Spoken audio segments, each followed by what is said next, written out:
Today is Thursday, November 19th. This is the European History Lecture for this day. Last time we were here, would you be kind enough, please, to turn the fan down to 1? Thank you. We talked about the Son of Heaven and the Mandate of Heaven and the Forbidden City where the Emperor of China lived. Now, what you saw in the clips from The Last Emperor was filmed in the actual Forbidden City with thousands of extras from Beijing, many of whom had ancestors who worked in or around the Forbidden City, with costumes designed from whatever survived the Cultural Revolution in the storehouses of the Forbidden City. The writers consulted with people who were experts on the Qing dynasty customs employed at the time of the Dowager Empress and throughout the life of the Emperor Puyi. So it doesn't get more authentic than that in a film, which is inherently going to be smushing, there's a good word for you, historical events together in order to simplify the narrative, combining characters and themes and so forth. But what you see there is an unearthly way of life that was designed over several dynasties of Chinese history so that the emperor may have his sensibilities informed by the ever-changing cosmic balance of elemental furies and his feet on the empire of China, which is a surfboard trying to surf through. That is the function and that is the purpose. And while the mandarins are going about their business, governing and administrating China day to day, the emperor is doing his symbolic head in the clouds thing. So there's a reason for it. But whenever you take something and pluck it out of its cultural context and insert it into another culture, it's going to change. This is what people who try to build democracy in other countries just don't get. Democracy, what we call democracy, liberal democracy, liberal ideas that come out of the Enlightenment, which we're talking about this unit, come out of the culture of Western civilization. Trying to impose them after victory in a war in a civilization that didn't derive them naturally is a dicey prospect. It can work to a degree, or it can epically fail. Probably the best experience we've had with the building of democracy in a society that hadn't naturally evolved it was Japan after World War II. But the truth is, as you will learn, the Japanese have a national trait of being able to transform themselves suddenly and thoroughly into something completely different than what they just were in order to protect the God Emperor. And up until now, from 1945 until now, the Japanese have been willing and able to work with the United States as a junior partner in alliance for their own protection. So they haven't had to be an aggressive empire to protect themselves. But today, with the Chinese Communist Party being more and more aggressive towards all of its neighbors, including making land claims against the Japanese, and with the United States' commitment to its overseas allies against the Japanese not entirely rock-hard certain, the Japanese are building their military in ways that they haven't since World War II. And if there is doubt that the American alliance will continue to function to protect Japan, there's a real question about whether Japanese democracy, which seems so stable and well established, will last, or whether the Japanese will try to do a deal with the Red Chinese, which wouldn't be interesting. Wouldn't be an easy thing to do, given that the primary enemies on Chinese television and in Chinese movies are the Japanese during their wars in China in the 1930s and 40s. And there's a lot to be hated in that occupation. In any event, what happens when the ideas of Chinese imperium are transferred to the West is you end up with a sort of distorted caricature carnival mirror picture of it. The Sun King, not the Son of Heaven. The L'état c'est moi, divine right of kings, not the mandate of heaven. The bureaucrats who are trained in cat hairs, right near my eye, drives me nuts. Because they know. If you have a cat, you understand. They know what irritates you. And they will do it just for the fun of it. Because they're cats. But the bureaucrats are not trained in Confucian philosophy. They're trained in the details of whatever administration they're planning on taking on. So the bureaucrats are more technocrats, whereas the Chinese shi, or mandarins, or Confucian literati, are generalist philosophical leaders and thinkers. There's a difference. There's a flexibility that the Chinese have that the Europeans never really get, which is why it lasts. And in China, of course, you have the Forbidden City, and Louis XIV builds Versailles. Now let's take a look at life at Versailles, just a bit. You've read these things in your books, perhaps. I think you have. We're just going to look at two events. Wake up and Betty by time. Wake up time. This is The King's Day Begins. It's in your book on page 449 if you want to follow along at home. And this is from the Duc de Saint-Simon. He was one of many notable courtiers who lived at Versailles and had first-hand experience of court life there. In his memoirs, he left a controversial and critical account of Louis XIV and his court. In this selection, Saint-Simon describes the scene in Louis's bedroom at the beginning of the day.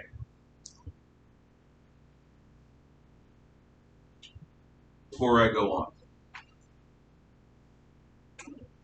Versailles was built to trap the nobility, to consume their wealth, to divert their attention, and to render them impotent and irrelevant. Up until this point, the nobility of France had been its guard dogs, its sheepdogs, the protectors of France, the knights of France, the chevaliers de France. But because they had control over their regions, I'll shut the window, and because they had real armies or real military forces at their disposal, there was the constant worry that ambitious noblemen would rise up and revolt against their king. And so traditionally French kings were weak because they had to worry about the nobility. I suppose I should do this before I do the wake-up routine to give you this in context. I guess I'm gonna. Okay, let's look at England versus France in the years from 1000 AD to about 1800 AD. Roughly 1000 to 1800. These are in your notes. We'll compare and contrast, and we'll go back to the Duc de Saint-Simon. In England, in 1066, the Norman conquest takes place. And William the Conqueror conquers England. Because William the Conqueror. Now, these Norman knights and their Norman king rule England with an iron fist, like an occupied country. The English are second-class citizens in their own country now. The Normans are the upper class. So England was colonized, like any of its later imperial colonies, by a foreign power. The Norman conquest is the very last time, up till now anyway, that foreigners have conquered England and ruled it as a colony. The Normans do this. But the Normans are powerful, and they turn England as their base from one of the weakest countries in Northwest Europe, victimized by everyone, to one of the strongest countries in Western Europe a threat to control France more than the King of France. Meanwhile, in France, you have a weak monarchy, a monarchy that is weakened by the hereditary legacy system of primogeniture. What primogeniture is when the entire wealth of a particular family is inherited by one son, the eldest son. So if, for example, you were all brothers and sisters and I was a duke or a count, marquis in France, and I say to my eldest son, Jackson, you care for the whole family when I die, and I die. Everything goes to him. Now, he's responsible for making sure that you all have good lives. You females, that you are married well into good families that are noble and that will make good alliances with your birth family.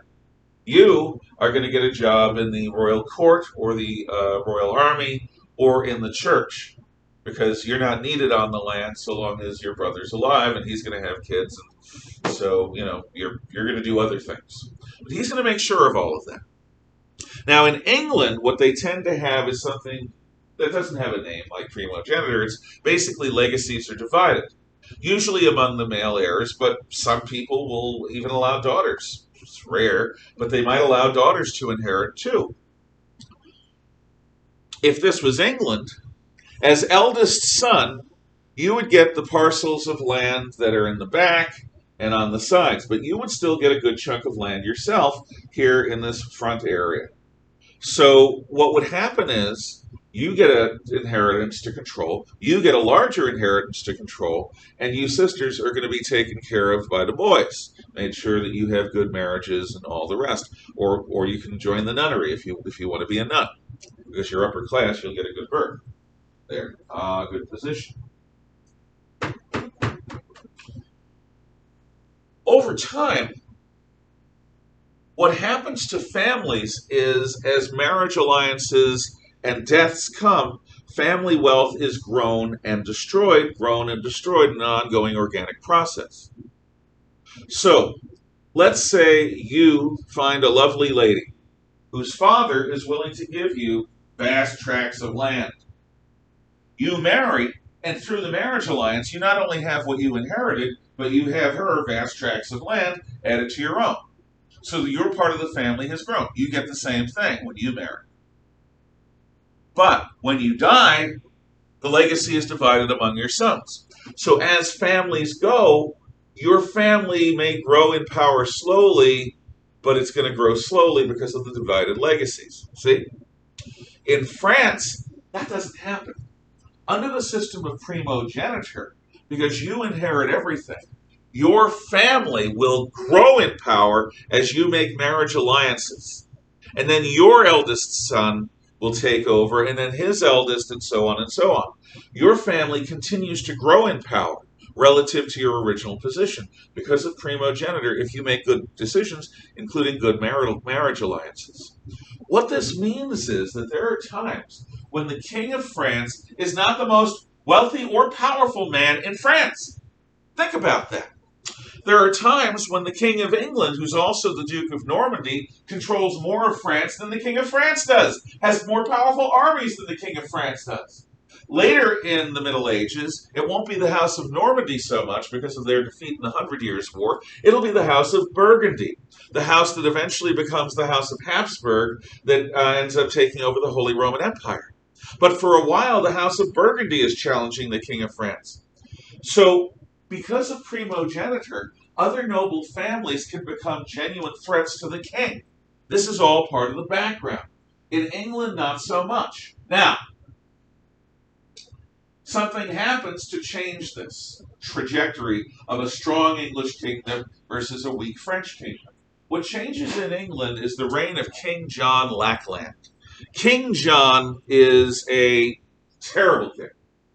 History records him as being terrible. In the play The Lion in Winter, John is supposed to have said to his family, "I'm so unpopular, if I was on fire, nobody would so much as piss on me." This is from a play that I've been trying to get Ms. Fleming to do here at this school for years, and she hasn't decided to do it yet. But if you ever get a chance to see a production of The Lion in Winter, it's wonderful. The dialogue is sparkling. And historically, it's pretty spot on.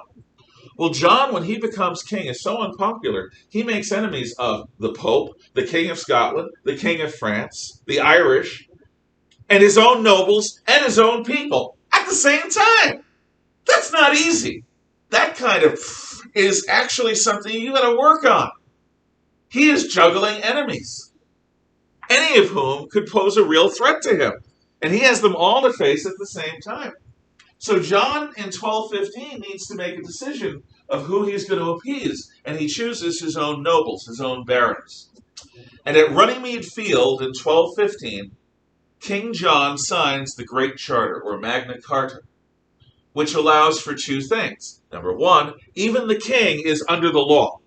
So England is going to become a nation of laws, not a nation of men. A nation where the law rules over, and even the king has to follow the law. This is actually going to be a big deal when it comes to the time of the English Civil War, because both James I and Charles I have asserted that they're above the law because they're the king. Magna Carta, part of English history, English constitution, English law, says the king is under the law. The second thing is the king needs to ask for money from the barons and later from the parliament. And this is why Charles I has to call Parliament to raise new monies to fight the Scots, because the king can't just say, I tax you. He has to talk to and get the approval of the place of talking, Parlement. So, the power of the king is curtailed. Now, in France, a weak king gets a boost when in the late Middle Ages they capture the popes and turn them into puppets. Turn the popes into puppets. And for the better part of a century, the Avignon papacy is a tool of the French monarchy.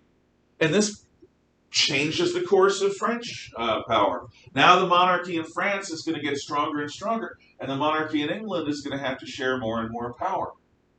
Now in England, that power is shared with Parlement, the place of talking, or the talkie place. Parliament is divided into two houses. The House of Lords, which at first is much more powerful, and it's where the barons and the other lords of England convene. And later, the House of Commons, which are everyday freemen in England, who conspire to and vote for various members of Parliament. At first, the House of Commons is just there for show, but now it governs England. The king is, or the queen is figurehead, and she's happy with it. She's a good constitutional monarch. God save the queen. And the House of Lords is actually, for the last 100 years, been facing more and more irrelevancy and possibly even its destruction. There are people in England who want to get rid of the House of Lords.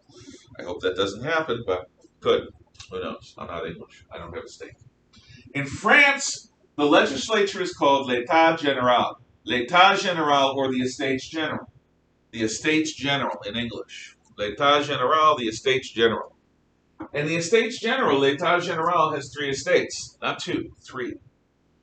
The first estate is the Roman Catholic clergy in France. Yes, 1/3 of the French legislature is controlled by the Roman Catholic Church. This is an earnest of the alliance between the kings of France and the Roman Catholic Church. So the church is given control of 1/3 of the French legislature. 1/3 of the seats are appointed by churchmen. First estate. Second estate is the aristocracy of France, the French nobility. The marquis, the dukes, the chevalier, all of the various noblemen with inherited titles. They are the second estate. And like a House of Lords, they function to represent the interests of the aristocracy, of the nobility. The third estate is the French common people. The third estate is lawyers, doctors, merchants, bankers, and other people who are of means, the middle class, such as it is, people in towns, people who are not slaves or peasants or serfs. That is the third estate, although its definition will expand ultimately to include all of French commoners. So, Parliament has two houses, Lords and Commons. The État Général has three houses, the clergy, the nobility, and the commons. Now, France benefits from this Roman Catholic unity. And when Reformed Christian ideas come to France in the form of the Huguenots, the French monarch, first of all, it causes civil wars in the late 1500s. And then, thanks to King Henry, Paris being worth a mass, not a mask, mass, the French set up, King Henry sets up the Edict of Nantes, the Edict of Toleration, which works for a while. But in the mid to late 1600s, Louis XIV, Louis XIV, who wants absolute power, wants to reinforce a Roman Catholic unity. So Louis promulgates the Edict of Fontainebleau. And what the Edict of Fontainebleau is, Fontainebleau, Fountain, Bleu, Fontainebleau, Fountain, Bleu. Fontainebleau. I think I spelled that right, but if you get it, you're close. Okay. The Edict of Fontainebleau revokes the Edict of Nantes and makes it required that Huguenots leave France. So some Huguenots go to Germany, some Huguenot French Reformed Christians go to the Americas, and they form a colony at Acadia in what is now eastern Maine and western New Brunswick. But when the English come into the area, the Acadians get booted, and many of them end up in the swamps of Louisiana near the mouth of the Mississippi River. These Acadians, when they go to the swamps of Louisiana, become the Cajuns that we know today. They are French Protestant descendants. And Cajun food is very spicy. The Cajuns are a people apart, like the Gullah of the islands off of South Carolina and Georgia, but with a different ethnic heritage. Um, anyway, that's a little bit of interesting American history to me. So Roman Catholic unity is established, whereas in England, um, you have a division between Church of England people, the Anglicans, the Roman Catholic holdouts who are second-class citizens, and the Puritans or Reformed Christians who think the Church of England is basically a papist Catholic sham. And these religious divisions are going to be exacerbated during the Civil War period, where you have the Quakers, Shakers, Levelers, and other proto-Baptists who purport to worship Christ without reference to any of these traditions. So in England, you have a growing religious heterodoxy. Heck, as the 1700s turn into the 1800s, Roman Catholics are even given back some of their rights. Amazing and horrifying though that may seem. So in England, you have a weakening monarchy, a strengthening parliament, and religious heterodoxy. That means many different beliefs. In France, you have a growingly strong monarchy, an Estates General that's basically a lapdog, and increasing Roman Catholic unity. What this leads to is a toleration for Enlightenment philosophy, which ultimately produces in England a constitutional monarchy. With the Glorious Revolution of 1688 and the establishment of William and Mary as King and Queen of England, what you have is the very next year in 1689, the promulgation of the English Bill of Rights, which is written by John Locke, the preeminent or one of the two preeminent Enlightenment philosophers. So the English actually have a Bill of Rights that further limits the power of the royal government, limits the power of parliamentary government, and enshrines in law certain specific rights that the English are to have, protected by their government, not taken away. Constitutional monarchy produces a growing middle class. It's an environment where you can invest in property, invest and get rich and become powerful. Let's say for a moment that the Spodnik device is developed. And the Spodnik device is a great way of threshing wheat and getting the good part of the wheat away from the yucky seed. The Spodnik device, which Eli Whitney will steal and call the cotton gin, is something that's going to make you rich and famous.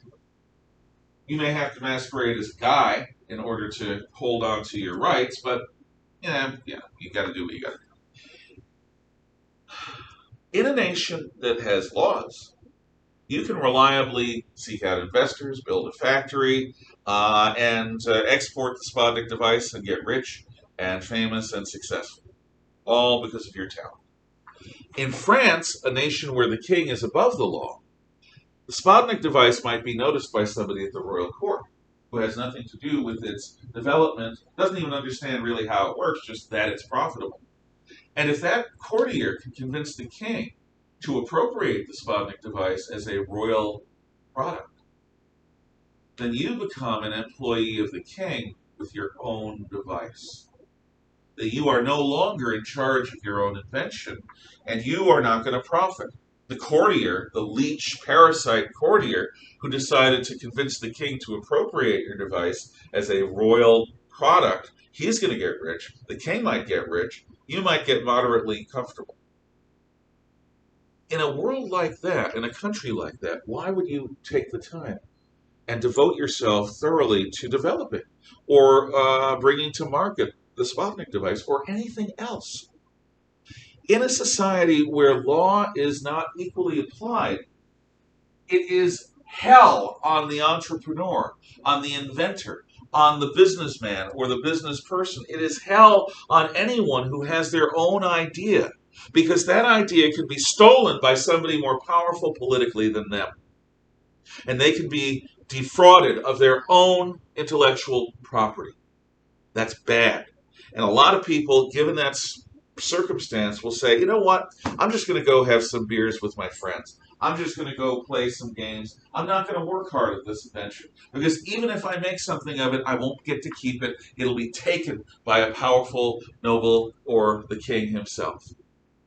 But in England, you have the protection of laws. So what that means is England becomes a very inventive place, actually the birthplace of the Industrial Revolution, and England has a growing middle class, to the point where Napoleon calls England that contemptible nation of shopkeepers, referring to England as a very middle class country. Well, that's true. We're a very middle class country.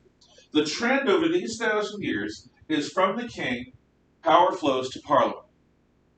But in France, because of all of the royal power accumulated, because of the religious unity, absolutist philosophy takes hold. The philosophy of the divine right of kings, the aping of the Chinese monarchical system where the Son of Heaven is the intercessor between the heaven and the earth, sort of like the Pope. Where absolutist philosophy produces an absolute monarchy. King Louis the 14th, 15th, 16th, and even the 13th for a little while, who has unlimited power, who can do basically whatever he wants, and everyone in France has to comply.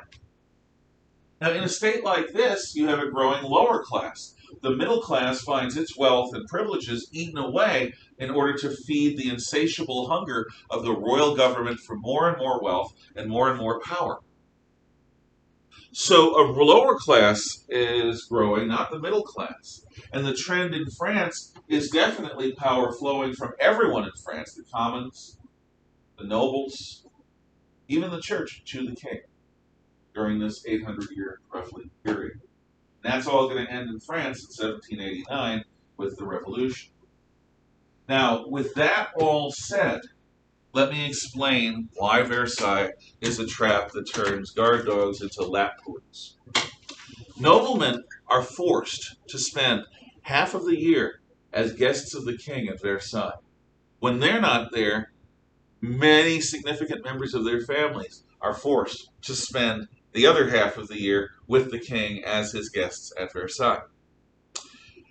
That means the king either has all the noblemen of France in his power, or all of their, important relatives. At any moment, if the nobles act up, the king has these hostages. That's number one. Number two, Versailles is not a place that has productive work for the nobility. For the most part, the nobility are ornamental. They're there to laugh at the king's jokes, applaud at the king's successes, attend the king's balls, dances, and feasts. and in other words, be ornamental parts of the Versailles culture. So these nobles have less and less to do. And the human mind hates being unproductive, so does the human body. So what becomes the point of life at Versailles? Gossip and fashion. Gossip. It's a big palace complex. There's all sorts of sleeping with other people going on. Who's sleeping with who? Who's betraying who? Who's cuckolding who? Who's put one off on other people? It's nasty gossip time for the French nobility.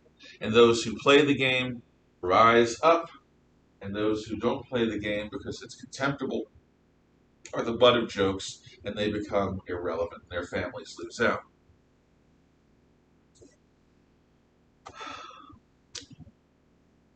God, you're wearing that dress. That dress is so 6 months ago.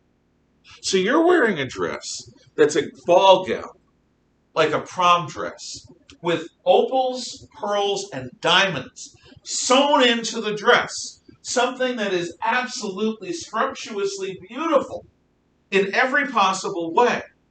But because it has stitching and lines that are from 6 months ago, that's 1 or 2 seasons, depending upon how you count it, you will be an object of ridicule because you're so 6 months ago. Let alone somebody who refuses to keep up with court fashion and dresses like a bumptious country oaf. Bumptious country oath. Oath, oath, oath, oath, oath, oath. So if you don't keep up with the gossip, and if you don't keep up with the latest fashion in powdered wigs or knee-high hosiery or culottes, if you're a guy, it's not very good. It's very bad. What are the nobles not doing when they're obsessed with this Versailles court culture, where they're away half the year and the other half of the year their family is away? Well, they're not running their local areas. It used to be if a farmer had trouble, he'd go to his local lord. Now, if a farmer has trouble, he goes to the bureaucracy, run by the king. They're the ones who make the decisions. The noblemen are irrelevant. They are no longer seen as the champions and protectors, the justicars of the people. They are seen as strangers who live up there in the chateau.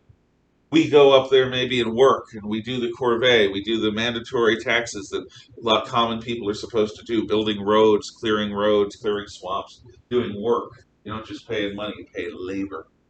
Meanwhile, those nobles, they don't get charged taxes, not really, because their taxes are their life of service.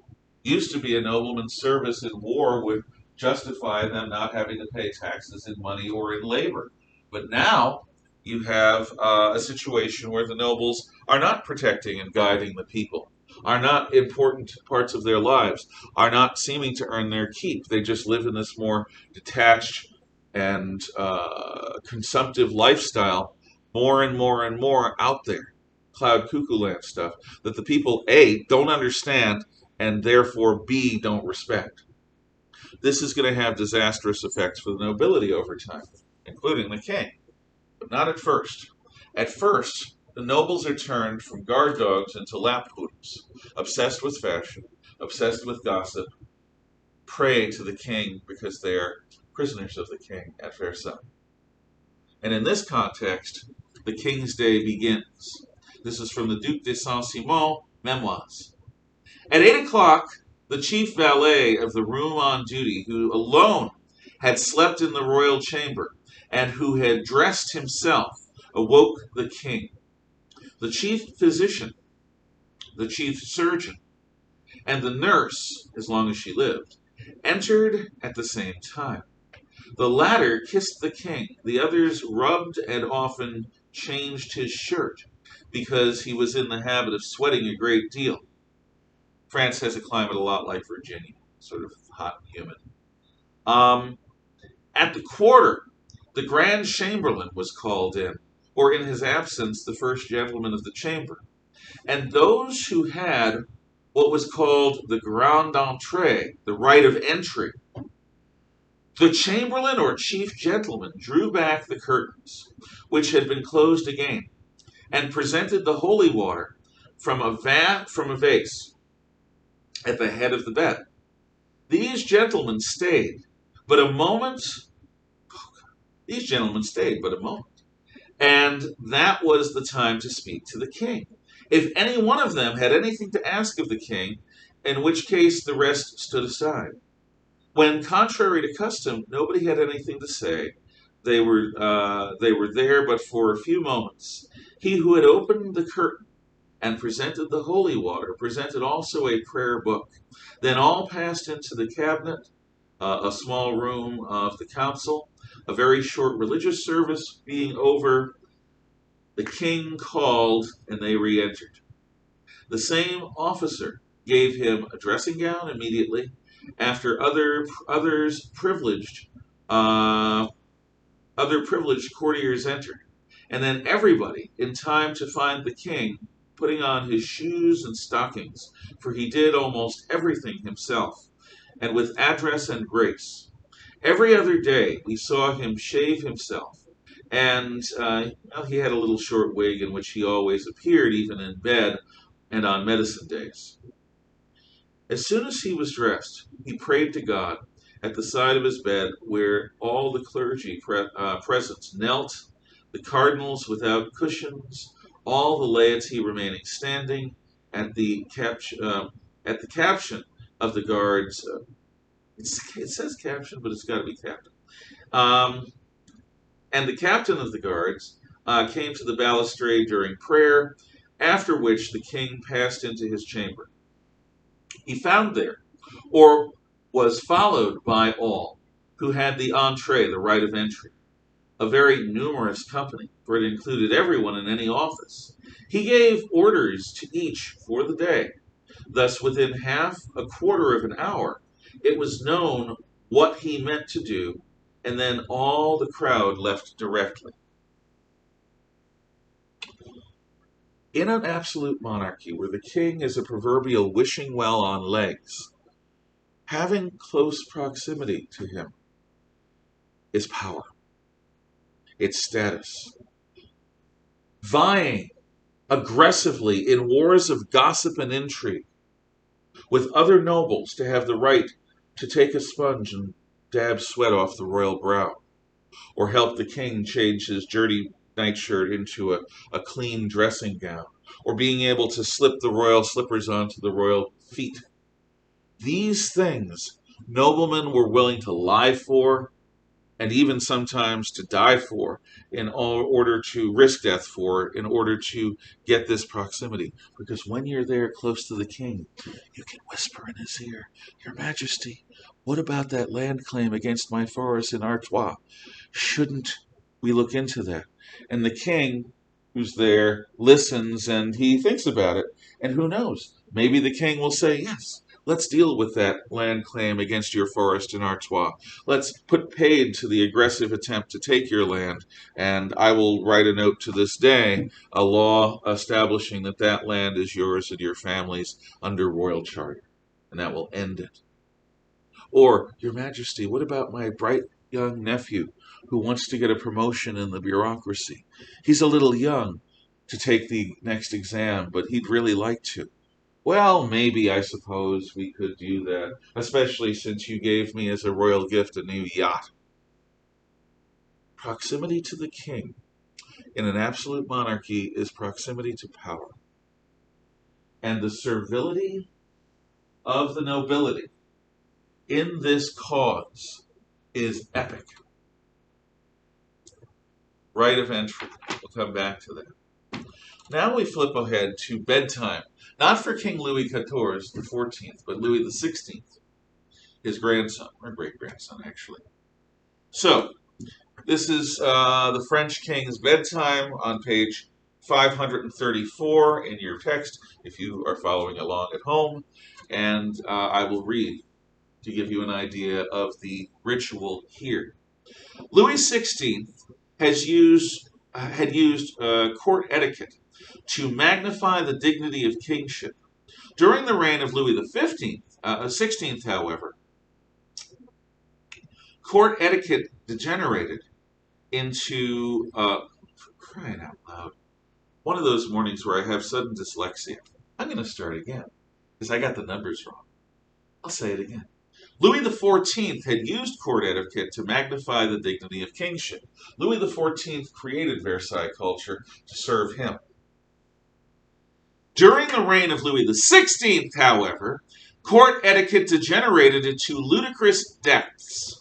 This excerpt from the Memoirs of the Comtesse de Boigny describes the king's coucher, or bedtime, the formal ceremony in which the king retired for the night.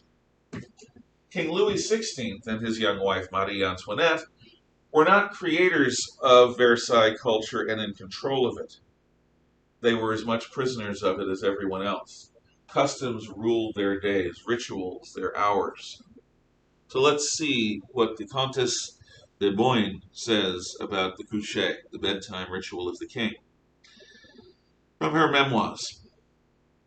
Memoirs, by the way, are things that a person writes in their later years about their life story from their own perspective. The king, Louis XVI, went to his coucher.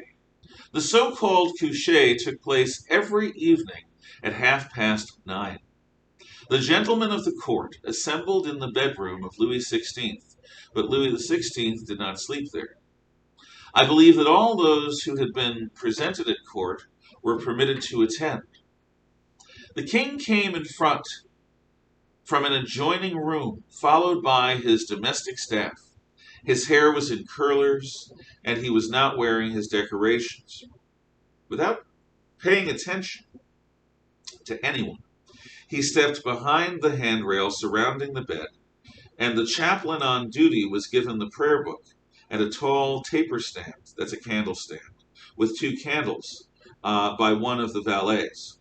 He then joined the king behind the handrail, handed him the book, and held the taper stand during the king's prayer, which was short. The king then went to the part of the room where the courtiers were, and the chaplain gave the taper stand back to the first valet, who in turn took it over to a person indicated by the king. The person indicated by the king held the taper stand as long as the coucher lasted. This distinction was very much sought after, to be the guy who holds the candelabra. The king had his coat, vest, and finally shirt removed. He was naked to the waist, scratching and rubbing himself as if he were alone, though he was in the presence of the whole court and often a number of distinguished foreigners. The first valet handed the nightshirt to the most qualified person. If it was a person with whom the king was on familiar terms, he often played little tricks before donning it. Missed it, passed it, ran away, accompanying this charming nonsense with hearty laughter. So the guy's supposed to put clothing on.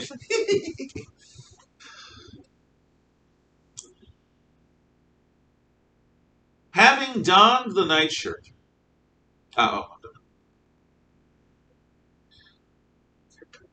this made those who were sincerely attached to him suffer for his pleasure, because it's funny. Having donned the nightshirt, he put on his robe, and 3 valets unfastened the bed and the knee buckles of the belt and the knee buckles of his trousers. I'm really having trouble with these glasses. Okay. Which fell down to his feet.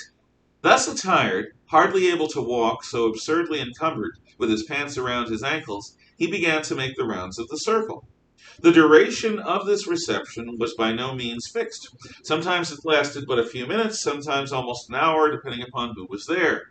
When the king had enough, he dragged himself backward to an easy chair which had been placed to the middle of the room and fell heavily into it, raising both legs. 2 pages on their knees seized his shoes, took them off, and dropped them on the floor with a thump, which was part of the etiquette.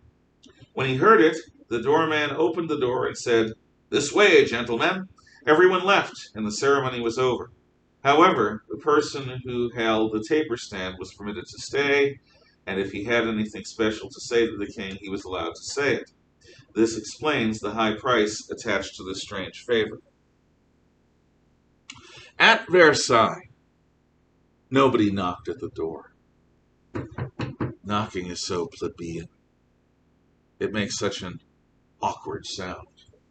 Instead, people would grow the fingernail on their pinky, I think their left pinky, and to address people inside a room and crave entry, they would scrape the door like a cat, scratching the door with their pinky nail, which was left longer for this purpose. So instead of, oh, that's so bad. That's so much more elegant. That's so much more stylish, isn't it? Versailles court culture is easy to lampoon. And when we study Louis XVI and Marie Antoinette, you're going to see exactly how the people did lampoon it after a while. By lampoon, I mean using biting satire and humor to criticize it. There will be some things I want you to see about this coming up. In the meantime, do you have any questions? Okay. Then we don't have time to show the film clip today, so what I'll say is those of you at your desks may work quietly on something, and those of you at home may get ready for your next class. See you tomorrow.